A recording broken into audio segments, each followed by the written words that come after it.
पाकिस्तान की ही एक मीडिया का ये इंटरव्यू है जो हमने दिखाया है। फिर से अपने गेस्ट पैनल को इंट्रोड्यूस करता हूं और सीधे चलता हूं मेरे तमाम मेहमानों के पास।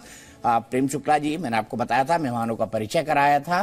भाई नवाज शरीफ नहीं चाहिए, बेनजीर नहीं चाहिए आरिफ साहब, और इमरान खान भी नहीं चाहिए, कोई नहीं चाहिए उनको चाहिए मोदी। क्या कहेंगे मुल्क के इन हालात पर? और वैसे हम बता दें, मोदी साहब भारत के लिए हैं, वो कोई देने वाला नहीं। जैसे आप सचिन तेंदुलकर मांगते थे, आपने लता जी के बारे में कहा कि हमें दे दो हमें दे दो, कई क्रिकेट खिलाड़ियों के बारे में कहा। मोदी जी भाई इसी देश के प्रधानमंत्री यही रहेंगे। क्या कहेंगे हुमायूं भाई? देखिए, ये जो शायद जो भाई साहब हैं उन्होंने अपने जज्बात का इजहार किया है। जो कि पब्लिक जो है जब वो गुस्से में होती है तो वो मुख्तलिफ अल्फाज अपने लीडरों के बारे में इस्तेमाल करते हैं, बुरा भला भी कहते हैं। तो शायद इस तरह की किसी जज्बात का उन्होंने इजहार किया है। मैं हुमायूं जी सॉरी, आपका ऑडियो बहुत डिस्टर्ब हो रहा है। मैं आपसे रिक्वेस्ट करूंगा प्लीज ऑडियो ठीक कर लें। दर्शक हमारा बहुत ज्यादा परेशान होता है जब ऑडियो ठीक नहीं आता है। आरिफ साहब, यही सवाल आपसे, इमरान भी नहीं चाहिए उनको?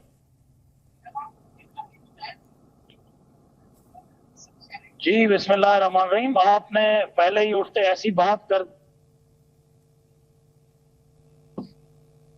कर लेते हैं, हालांकि हकीकत उसका कुछ और होता है। अब पाकिस्तान के लोग, आपको पहले ही पता होना चाहिए, पूरा पाकिस्तान इमरान खान के साथ खड़ा है और पूरा पाकिस्तान डिमांड करता है कि हमें प्राइम मिनिस्टर इमरान खान चाहिए। मैं आपको मशवरा दूंगा, मोदी जी से कहें कि पाकिस्तान को छोड़ें, भारत की फिक्र करें। भारत में पाकिस्तान की आबादी से ज्यादा गुर्बत की शरह से नीचे अभी तक अवाम है। आपने कहां अपना भूख मिटा दिया? पेश ऐसे कर लेते हैं जैसे आप बहुत पे। मुझे खुशी होती कि अगर भारत की तरफ से स्टेटमेंट आता कि हमारा पड़ोसी है पाकिस्तान, आपने हमेशा अमन की आशा की बात की है, तो आप लोगों को कहना चाहिए था कि अमन की आशा की बात की है। ये सैयद सलाउद्दीन कौन है? ये सैयद सलाउद्दीन कौन है जो कल घूम रहा था? बताइए जरा, कौन है सैयद सलाउद्दीन? गुजरात। अरे क्या गुजरात बोलते? मैं तो आज की बात बता रहा हूँ, कल की बात बता रहा हूँ। ये सैयद सलाउद्दीन कौन है आरिफ साहब, बताइए ना। भारत में 26 आजादी की तहरीकें चल रही हैं। अच्छा, आप हमें कहते हैं अच्छा सब पाकिस्तान में रहते हैं क्योंकि आप उनको जो है, मैंने तो सुना आपने सेफ हाउस में शिफ्ट कर दिया सैयद सलाउद्दीन और जेल में बंद हाफिज सईद को। आरिफ साहब, अभिनंदन हम पे बमबारी करने आया था, हमने उसको इज्जत के साथ चाय पिला के रवाना किया। ये अमन की तो और क्या है? हमेशा हमने आपको चेहरा लाहौर बस जिसमें मैं गया था, उसके बाद आपने करगिल क्यों किया था, ये भी बताइए ना आरिफ साहब। पाकिस्तान की मजबूरियों को देख के, पाकिस्तान के मुश्किल वक्त को देख के आपने हमेशा पाकिस्तान के ऊपर उंगली उठाई है। हमेशा मुश्किल वक्त आपने ही बुलाया है आरिफ साहब। अच्छा ठीक है कोई बात नहीं। देखिए आपका नेटवर्क भी ठीक से नहीं चल पा रहा है दुनिया में। भारत में 5G आ गया, आपका नेटवर्क भी ठीक से नहीं चल पा रहा है। देखिए आरिफ साहब, अब ऐसी बातों पे मैं अफसोस ना करूं तो क्या करूं? आरिफ साहब बताइए ना।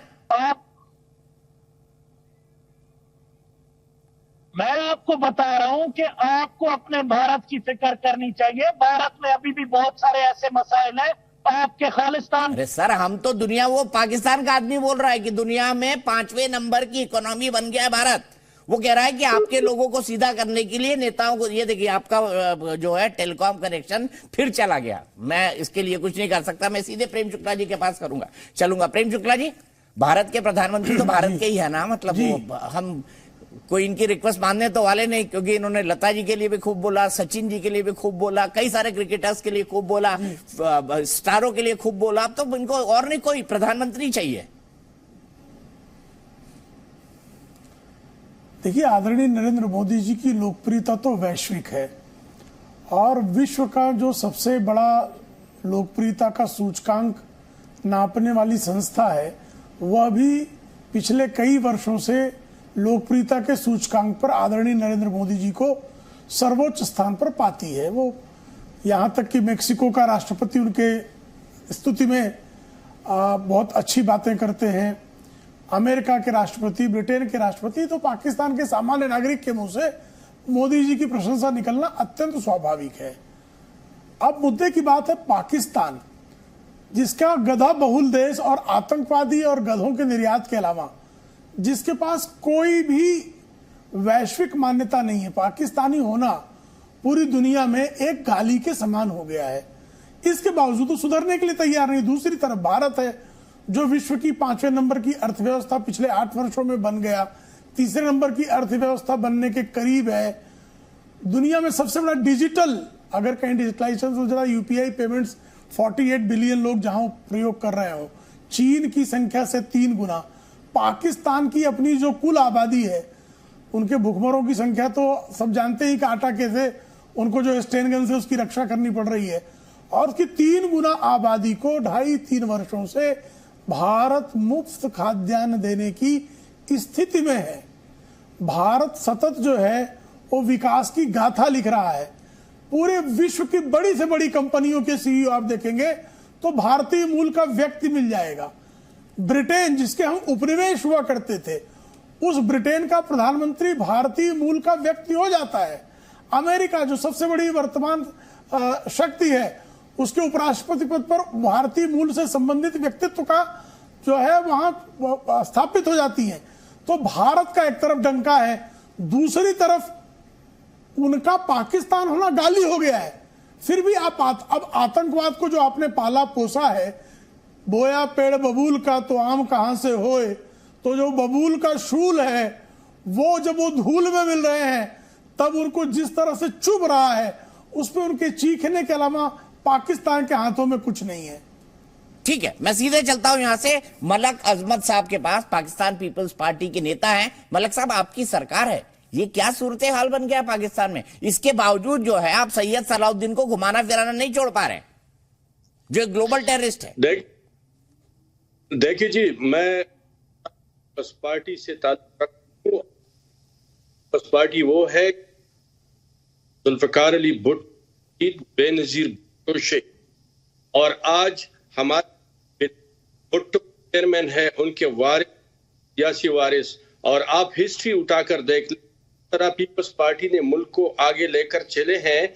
आप शहीद भुट्टो के दौर को लेकर देखे, बेनजीर भुट्टो के दौर को देखे, आज बिलावल भुट्टो के जो दौरे हैं खारिजा अमूर की वजारत की हैसियत से, वजीर की हैसियत से, वो कामयाब तरीन दौरे हैं। उसने पाकिस्तान के लिए बहुत कुछ किया। अच्छा, मानी मैंने आपकी बात। आपके बिलावल भुट्टो साहब जो है अभी विदेश मंत्री हैं, मुझे ये बताइए, फॉरेन मिनिस्टर हैं, आप मुझे बताइए, ए, पाकिस्तान भिखारी क्यों बन गया है? बी, हर जगह से कर्ज का कटोरा लेकर क्यों खड़ा होना होता है? बिलावल भुट्टो जी के रहते हुए इतनी अच्छी हुकूमत चला रहे हैं, तो बता दीजिए, इसका जवाब भी दे दीजिए।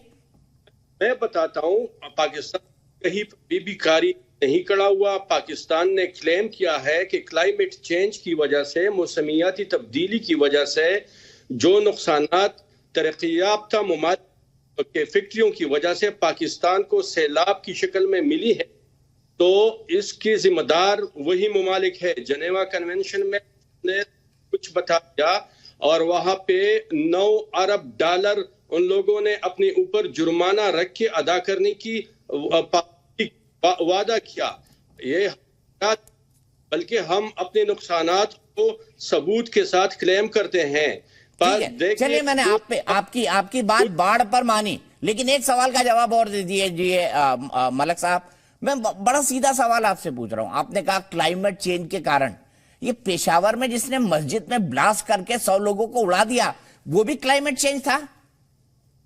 देखिए, वो मैं अगर अब खुले अल्फाज में कहूं तो उसके इशारा और पीछे सब इंडिया की लग रही है। अच्छा, के अंदर इतना बड़ा खुनरेज धमाका किया, और हम तो इसी पर सोच तालिबान पाकिस्तान क्या इंडिया इनको प्रमोट करता है कि आपके अफगानिस्तान में रहते हैं?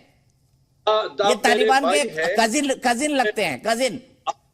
आपने मुझे गेस्ट बनाया, आप मेरे दोस्त है, भाई है, मैं जो बात मुझे सच्ची लगी मैं भी करूंगा। बोलिए ना। आपने सवाल उठाया कि धमाका क्यों हुआ, तो आप देखें कि हमें जो लग रहा है कि इसके पीछे खुदा न खास्ता इंडिया का हो सकता है, जिसने अफगानिस्तान के अंदर लोगों को तैयार करके उस बॉर्डर पर अंदर भेजे और इतनी बड़ी खुनरेजी हुई। अल्लाह ना करे हो, लेकिन मेरा शक गुजरता है, मैं क्लेम